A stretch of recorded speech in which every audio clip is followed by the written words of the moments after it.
கடந்த 2 தினங்களாக பத்திரிகைகளிலும் ஊடகங்களிலும் ஒரு சென்சிட்டிவான நியூஸ் ஒன்று இன்றைக்கு உலா வந்து கொண்டிருக்கின்றது. அண்ணா பல்கலைக்கழகத்தைச் சேர்ந்த ஒரு மாணவி பாலியல் வன்கொடுமைக்கு ஆளான சம்பவம் குறித்து அந்த செய்தி இன்றைக்கு பல தொலைக்காட்சிகளிலும் பரப்பப்படுகின்றது. ஞானசேகரன் என்பவர் அந்த வன்முறை சம்பவத்துக்கு காரணமானவராக கண்டறியப்பட்டிருக்கின்றார். அதற்கு காரணமான அவரை ஒரு 5-6 மணி நேரத்துக்குள், இன்னும் சொல்லப்போனால் 24 மணி நேரத்துக்குள்ள கண்டுபிடிக்கணும். 5-6 மணி நேரத்துக்குள் அவரை கண்டுபிடித்து அவருக்கு இன்றைக்கு போலீஸ் கஸ்டடி ரிமாண்ட் வாங்கி கொடுத்திருக்கின்றோம். அவர் இன்றைக்கு ரிமாண்டில் இருக்கின்றார். எனவே காவல்துறை உரிய நடவடிக்கையை உடனே எடுத்துவிட்டது. இந்த வழக்கை மறைப்பதற்கான அவசியம் தளபதிக்கோ திமுக அரசுக்கோ கிடையாது. அவரை பொறுத்தவரைக்கும் அவர் திமுகவினுடைய அடிப்படை உறுப்பினர் கூட இல்லை. ஆனால் சில ஊடகங்களிலே அவர் திமுகவை சேர்ந்தவர் என்பது போலவும் மாணவர்களுடைய ஒரு துணை அமைப்பாளர் என்பது போலவும் அங்கே செய்திகள் வந்திருக்கின்றன. தென் சென்னையிலே பகுதிகளிலே சேதாப்பேட்டை பகுதி போன்ற பகுதிகளிலே இன்னும் மாணவர் அணிக்கான துணை அமைப்பாளர்களோ நியமிக்கப்படவில்லை. மாவட்ட அமைப்பாளர்கள் மட்டும்தான், துணை அமைப்பாளர்கள் மட்டும்தான் நியமிக்கப்பட்டிருக்கிறார்கள். எனவே பத்திரிகைகளில் இன்றைக்கு ஊடகங்களில் வர்ற செய்திகள் ஏதோ துணை முதலமைச்சரோடு அவர் இருப்பதை போன்ற ஒரு காட்சியை போட்டிருக்கின்றார்கள். அதை நீங்கள் பார்த்தீர்கள் என்றால் தெரியும். துணை முதலமைச்சர் தள்ளி வருகிறார், இடையிலே ஒரு கேப், அதில் ஒருத்தர் கொடையோட கீழே நிற்கிறார். அதுக்கு அங்கிட்டு ஒரு ஆள் நின்று போட்டோ எடுத்திருக்காரு. அப்படி நடந்து வரும்போது போட்டோ எடுப்பது எங்கேயுமே சகஜம்தான். அதை யாருமே தடுக்க முடியாது. ஏன்னா நாங்கள் ஒவ்வொருத்தரும் போகையில் பக்கத்தில் யார் வர்றா, எய்தா போல யார் வர்றான்னு பார்த்து போட்டோ எடுத்துக்கிட்டு போகிறது, புகைப்படம் எடுப்பதையெல்லாம் அல்லது செல்ஃபி எடுப்பதையெல்லாம் தடுக்க முடியாது. ஏன்னு சொன்னால் இன்றைக்கு கேமரா போன்கள் அதிகம் வந்துவிட்டன. எந்த இடத்துல இருந்து வேண்டும் என்றாலும் போட்டோ எடுக்க முடியும். அதே போல இன்னொரு போட்டோ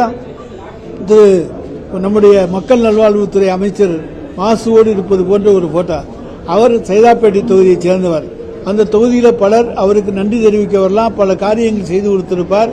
அதற்கு அந்த பொதுமக்கள், அந்த பகுதியைச் சேர்ந்த மக்கள், அந்த குடியிருப்பு பகுதியைச் சேர்ந்த மக்கள் நன்றி தெரிவிக்க வரலாம். அதுல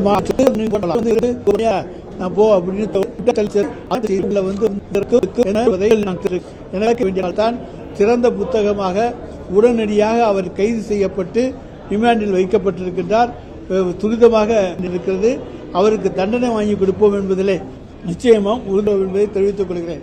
இது ஒன்றும் பொள்ளாச்சி வன்கொடுமை சம்பவத்தை போன்ற சம்பவம் அல்ல. அங்க ஒரு முக்கிய பிரமுகருடைய மகனே அதில் ஈடுபட்டிருந்தார். அதை மறைக்க அன்றைக்கு ஆட்சியாளர்கள் முயற்சி செய்தார்கள். ஆனால் எதிர்க்கட்சிகள் நடத்திய போராட்டத்தின் விளைவு, ஊடகங்கள் நடத்திய போராட்டத்தின் விளைவு கடைசியாக வழக்கு பதிவு செய்யப்பட்டதை தவிர, அதுவும் உங்களுக்கு தெரியும் யார் யாரையெல்லாம் விட்டுட்டு வழக்கு போட்டாங்க என்கின்ற சம்பவங்கள் உங்களுக்கு நன்றாக தெரியும். எனவே அதிமுக ஒன்றும் யோக்கியமான கட்சியாக சொல்லவில்லை. அவர்கள் மறைக்க முயற்சித்தார்கள்.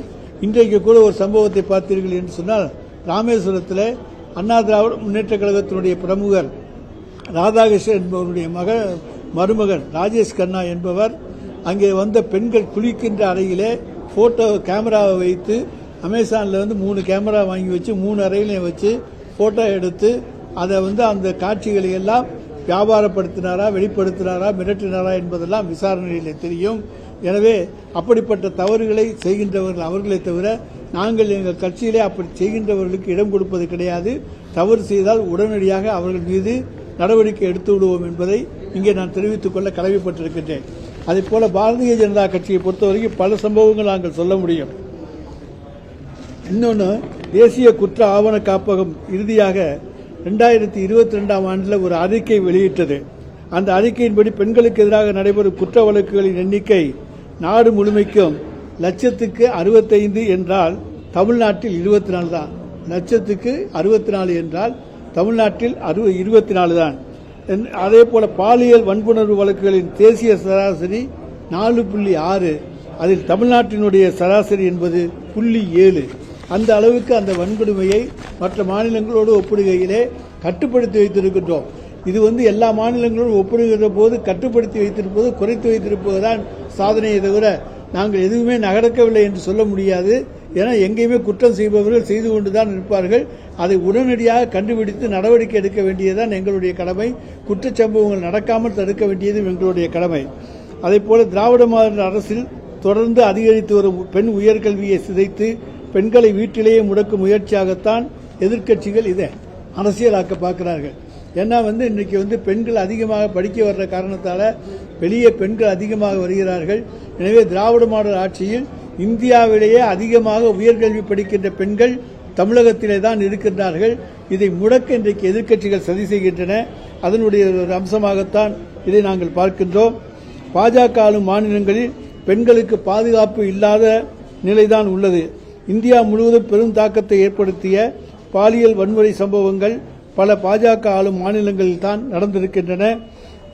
காஷ்மீர் சிறுமி ஆசிபாவை வன்புணர்வு செய்து கொன்ற குற்றவாளிகளுக்கு ஆதரவாக அமைச்சர்களே பேரணி நடத்தினார்கள் என்பதை யாரும் மறந்துவிட முடியாது. காஷ்மீரில் நடந்த சம்பவம், அதுக்கு ஆதரவாக அமைச்சர்களே பேரணி நடத்தினார்கள்.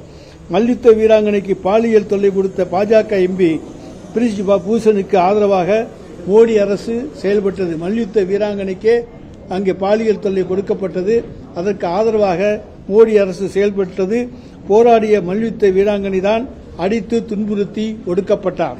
அதேபோல உத்தரப்பிரதேசத்தில் பாஜக முதல்வர் யோகி ஆதித்யநாத் ஆட்சியில் உள்ள உன்னாவ் முதல் பண்டா வழக்கு என பல பாலியல் கொடுமைகளை பாஜகவினர் அரசியல் பலத்தை கொண்டு நீதிக்கு புறம்பாக அரங்கேற்றினார்கள். உன்னாவ் மாவட்டத்தில் பாஜக எம்எல்ஏ குல்தீப் சிங் செங்கார் மற்றும் அவரின் சகோதரரும் 17 வயது இளம்பெண்ணை 2017 ஜூனில் பாலியல் வன்புணர்வு செய்தனர். எல்லாம் பாஜக மாநில ஆளுநர்கள். பாஜக முதல்வர் பிரேன் சிங் ஆட்சி செய்த மணிப்பூரில் 2023 பெரும் கலவரம் ஏற்பட்டது. பைனோம் கிராமத்தில் குக்கி பழங்குடி இனத்தைச் சேர்ந்த 2 இளம்பெண்களை ஒரு கும்பல் நிர்வாணப்படுத்தி ஊர்வலமாக இழுத்துச் சென்றது. நாடு முழுவதும் பெரிய கொந்தளிப்பை ஏற்படுத்தியது. குழு மோதல்களில் பெண்கள் வன்கொடுமை செய்வதும் ஒரு ஆயுதமாக பயன்படுத்தப்பட்டது. பிஸ்கிஸ் பானுவை கூட்டு பாலியல் பலாத்காரம் செய்து அவருடைய 3 வயது குழந்தை உள்பட 14 பேரை படுகொலை செய்த குற்றவாளிகளை பாஜக அரசு நன்னடத்தையை காரணம் காட்டி அவர்களை எல்லாம் விடுதலை செய்தது. இன்னும் இதுபோல நிறைய வழக்குகள். 2020 உத்தரப்பிரதேசத்தில் அத்ரா தலித் பெண் கூட்டு பாலியல் வன்கொடுமை செய்து கொலை செய்யப்பட்டது தொடர்பாக செய்தி சேகரிக்க சென்ற கேரள பத்திரிகையாளர் சித்திக் கப்பானை 2 ஆண்டுகள் சிறையில் வைத்தது உத்தரப்பிரதேச அரசு. அதேபோல அதிமுக ஆட்சியிலேதான் நிர்மலா தேவி என்னும் பேராசிரியரே மாணவிகளை பாலியல் வன்கொடுமைக்கு தள்ள நினைத்த சம்பவம் நடந்தது. மாண்புமிகு தமிழ்நாடு முதலமைச்சராக ஸ்டாலின் அவர்கள் பொறுப்பேற்றவுடன் பெண்களின் பாதுகாப்பை உறுதி செய்வதற்காக அனைத்து உட்கோட்டங்களிலும் ஒரு அனைத்து மகளிர் காவல் நிலையம் என்ற வகையில் புதிதாக காவல் நிலையங்களை திறந்து வருகிறார். தமிழ்நாட்டில் மொத்தம் 241 அனைத்து மகளிர் காவல் நிலையங்கள், 12 ஆட்கடத்தல் தடுப்பு பிரிவுகள், 7 புலன் விசாரணை பிரிவுகள், 43 குழந்தை தடுப்பு பிரிவுகள் மற்றும் 39 சிறப்பு இளஞ்சிறார் காவல் பிரிவுகள் செயல்பட்டு வருகின்றன.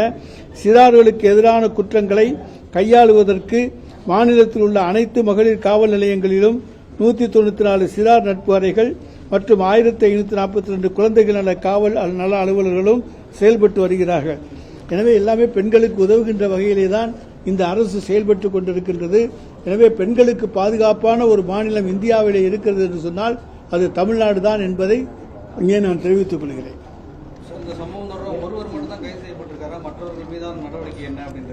அதாவது ஒருவர் கைது செய்யப்பட்டிருக்கிறார், மற்றவர்கள் யார் என்று அந்த விசாரணையில் தான் தெரியும். எத்தனை பேர் அதை சேர்ந்திருக்காங்களா இல்லை ஒருத்தர் மட்டும் செஞ்சாரா, இதெல்லாம் விசாரணையில் தெரியும்.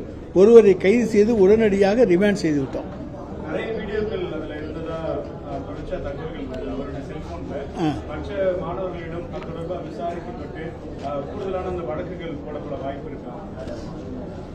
அதெல்லாம் பரிசீலனை செய்து வெளியே தெரியாதவாறு, அவர்களுக்கு எந்த விதமான பாதிப்பும் ஏற்படாதவாறு என்னென்ன நடவடிக்கைகள் எடுக்க வேண்டுமோ அதை தலைவர் தளபதியின் அரசு நிச்சயமாக எடுக்கும்.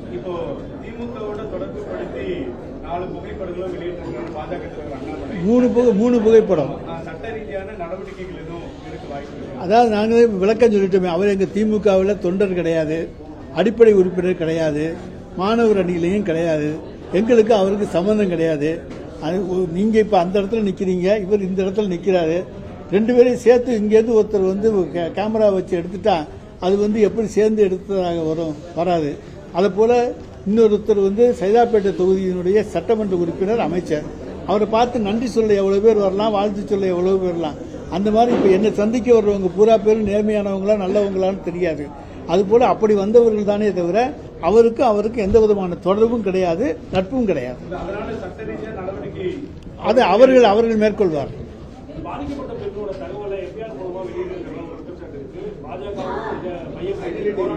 இல்லைங்க, நாங்க எதுவுமே ஐடென்டிட்டி வெளிப்படுத்தவே இல்லை. அவர் வந்து ஏதாச்சும் ரகசியமா எதுவும் எங்கேயும் கொண்டு வந்து வச்சு காமிச்சிருக்கலாம். அரசின் தரப்பில் எந்த விதமான ஐடென்டிட்டியும் வெளியிடப்படவில்லை.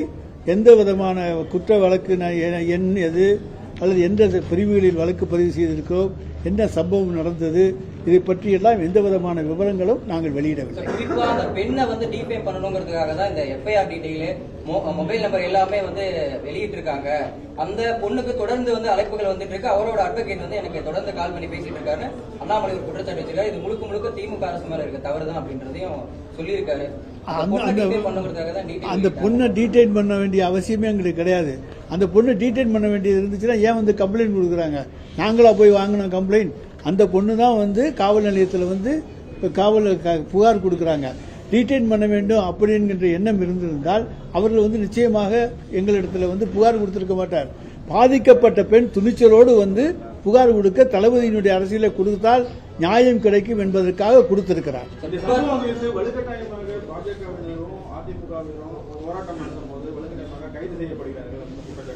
என்ன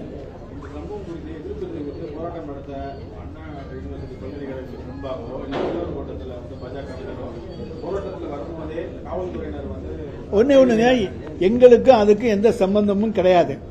அரசாங்கம் குற்றவாளியை பிடித்திருக்கிறது. என்ன சம்பவம், உடனடியாக ரிமாண்ட் செய்யப்பட்டிருக்கின்றார். அதுக்கப்புறம் நடவடிக்கைகள் தொடர்ந்து எடுக்கப்பட்டு வருகிறது. விரைவில் விசாரணை அறிக்கை தாக்கல் செய்யப்பட்டு நீதிமன்றத்தில் விசாரணை நடைபெற போகிறது. அவர்களுக்கு ஏதாவது விவரம் தெரிஞ்சா அங்க வந்து சொல்லட்டும். இதை வந்து அரசியலாக்க பார்த்தால் அது இந்த ஆட்சியில் நடக்காது.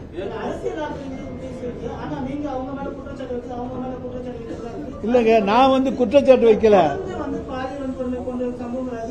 பாலியல் சம்பவங்கள் தமிழ்நாட்டில் தான் குறைவுங்கிறத புள்ளி விவரத்தோடு சொல்லியிருக்கேன். நம்ம இந்தியாவினுடைய சராசரி லட்சத்துக்கு 64, தமிழ்நாட்டில் 24.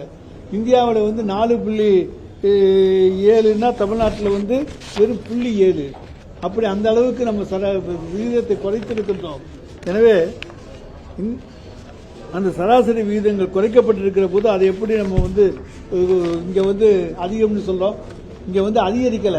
எங்களுடைய ஆட்சி வந்த பிறகு அது குறைவாகத்தான் வந்திருக்கிறது, குறைத்திருக்கின்றோம். அது பாலியல் வன்கொடுமைகள் குறைக்கப்பட்டிருக்கின்றது. பாலியல் வன்முறை குறைஞ்சிருந்தாலும் தமிழகத்தில் வந்து நிறைய விஷயங்கள், அதாவது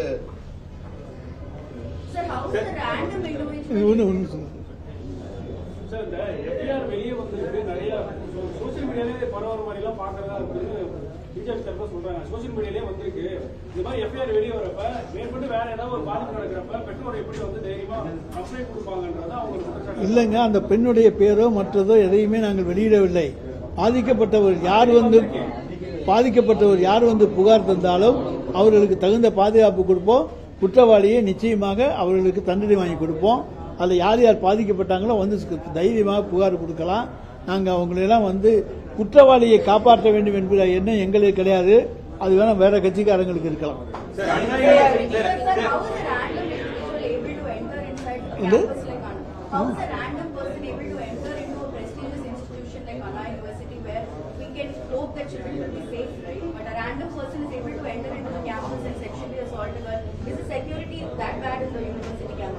அதாவது செக்யூரிட்டியை நாங்கள் விசாரிக்கிறோம். செக்யூரிட்டி போட்டிருக்கிறோம்.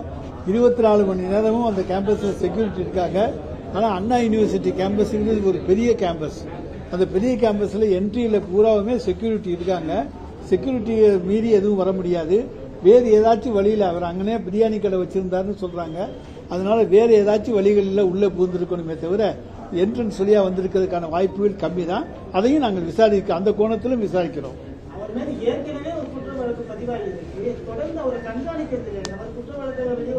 குற்ற வழக்கு ஏற்கனவே இப்ப கண்காணி இருக்கு. அது அந்த காவல் நிலையத்தை பொறுத்த வரைக்கும் தெரியும். எங்களை பொறுத்த வரைக்கும் எங்க கட்சிக்காரர் கிடையாது. அவர் மேல எந்த விதமான குற்ற வழக்கு இருந்தால் அவர் மேல நடவடிக்கை எடுக்க நாங்கள் தயங்குவதும் கிடையாது. எங்களுக்கு எந்த விதமான பயமும் கிடையாது. நிர்பயா நிதியை அரசு வந்து முழுமையா பயன்படுத்தலான்ற ஒரு குற்றச்சாட்டை எதிர்க்கட்சி வைக்கிறாங்க. என்ன நிர்பயா நிதியும் அரசு வந்து முழுமையா பயன்படுத்தவில்லை அப்படின்ற ஒரு குற்றச்சாட்டையும் எதிர்க்கட்சிகள் வைக்கிறாங்க. எந்த நிதி வந்தாலும் அந்த நிதியை ஒழுங்காக பயன்படுத்துகிற அரசு தான் தமிழ்நாடு அரசு. நிச்சயமா நாங்க அதை திருப்பி அனுப்புற அரசு இல்லை.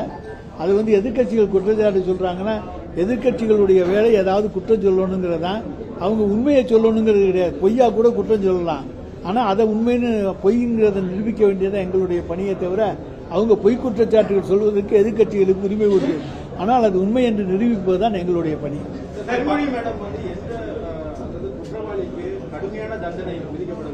நிச்சயமாக கடுமையான தண்டனை விதிக்கப்படும். நிச்சயமாக கடுமையான தண்டனை வாங்கி கொடுக்க நாங்கள் வழக்காடுவோம். தமிழ்நாட்டில் பாலியல் வன்முறை கம்மியா இருக்கு. ஆனா ஆணவ படுகொலை இந்தியாவிலே அதிகமா இருக்கு மாநிலம் தமிழ்நாடு தான் இருக்கு. கே பாலகிருஷ்ணன் சொல்லியிருக்காரு. ஆணவ படுகொலை மற்ற மாநிலங்களில் எல்லாம் வெளியே தெரிகிறது இல்லை. உத்தரப்பிரதேசத்திலையும் பீகாருக்கு போயிட்டு வந்திருந்தீங்கன்னா தெரியும். இங்க மக்கள் தைரியமாக புகார் கொடுக்கின்றதுனால ஆணவ படுகொலை தமிழ்நாட்டில் வெளியே தெரிகிறது. மற்ற மாநிலங்கள்ல அங்க தெரியறதில்லை.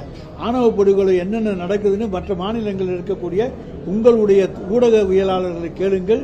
நிறைய நடக்கின்றன, அவை மறைக்கப்படுகின்றன. கூட்டணி கட்சி தலைவராக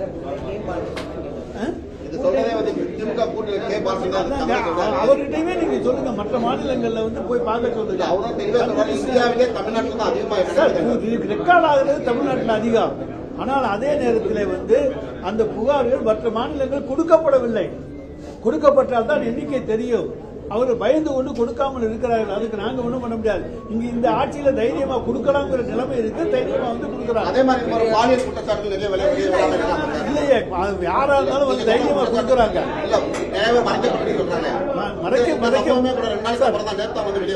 முந்தா நாள் நடந்ததோ நேற்று உடனே வந்துருச்சு சார். மறைக்கப்படவில்லை. மறைக்க வேண்டிய அவசியமும் எங்களுக்கு கிடையாது. தமிழ்நாட்டை பொறுத்த வரைக்கும் பாலியல் கொடுமை, வன்முறை கொடுமைகள்லாம் உடனுக்குடன் இப்பொழுது புகார் கொடுக்கப்படுகிறது. ஏனென்று சொன்னால் உரிய நடவடிக்கை இந்த அரசு எடுக்கும் என்கின்ற நம்பிக்கை மக்களுக்கு இருக்கிறது.